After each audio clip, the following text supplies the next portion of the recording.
வணக்கம் நண்பர்களே. நடிகர் விஜயின் கட்சியான தமிழக வெற்றி கழகத்தின் கொடியில் இடம்பெறும் மலர் குறித்த தகவல் வெளியாகி உள்ளது. இந்த மலருக்கு பின்னால் இருக்கும் வரலாறு தொண்டர்களை குசியில் ஆழ்த்தியுள்ளதாம்.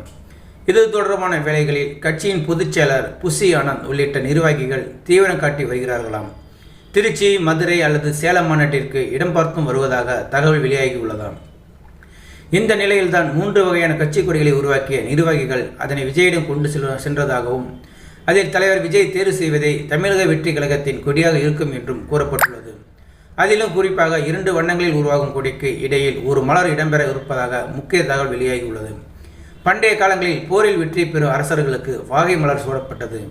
வெற்றியின் சின்னமாகவே இந்த மலர் பார்க்கப்படுகிறது. அதன்படியே வெற்றி வகை சூடினார் என்ற கூற்று இன்றளவும் தொடர்கிறது. அதேபோல் விஜய் என்றால் வெற்றி என்ற அடிப்படையில் கட்சி பெயரில் வெற்றி என்ற வார்த்தை இடம்பெற்றுள்ளது. ஆக 2 வண்ணக்கொடியின் மத்தியில் வாகை மலர் இடம்பெறும் என்ற தகவல் தெரிவிக்கப்பட்டிருக்கின்றன.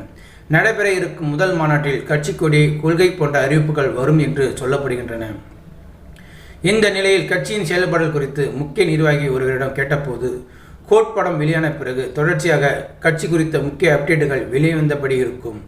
படம் வெளியான கையோடு மாநாடு நடக்கும். மற்ற அனைத்து தகவலையும் கட்சி தலைமையும் பொதுச் செயலாளரும் வெளியிடுவார் என்றும் கூறப்பட்டுள்ளார்கள். நேயர்களை, இந்த வீடியோ பார்த்துருக்கு. நீங்கள் வீடியோ பிடிச்சிருந்தா லைக் பண்ணுங்கள், ஷேர் பண்ணுங்கள். தேங்க்யூ. வணக்கம்.